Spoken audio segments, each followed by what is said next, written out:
Savez-vous que le Gabon se dote d'une salle de stockage d'ivoire aux standards internationaux? Mais avant de vous en parler, je porte ici la voix du Gabon et je défendrai avec force, clarté et engagement total les ambitions de notre peuple.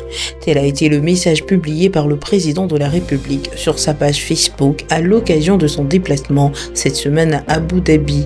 En marge des échanges de haut niveau, 3 mémorandums d'entente stratégiques ont été signés dans les domaines miniers, numériques et logistiques.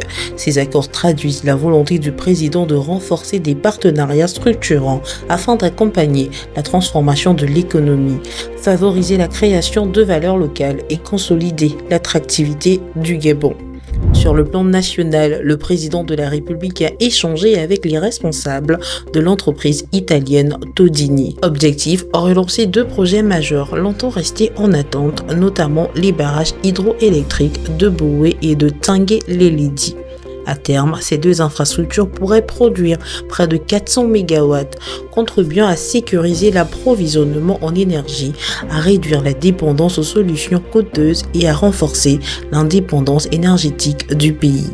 Au-delà de la production électrique, ces projets devraient également soutenir le développement industriel, encourager la transformation locale des matières premières et générer de nombreux emplois. Dans un autre registre, le Gabon a franchi une étape importante dans la préservation de son patrimoine naturel.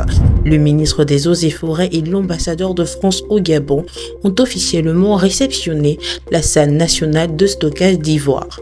Cette infrastructure financée par l'Agence française de développement permettra de conserver et de sécuriser l'ensemble des stocks d'ivoire saisis lors des opérations de lutte contre le braconnage. Chaque pièce est désormais enregistrée et tracée conformément aux normes internationales, renforçant la transparence et limitant les risques de détournement. Par ailleurs, malgré les perspectives d'évolution progressive, la situation dans le secteur de l'éducation nationale continue de mobiliser les institutions.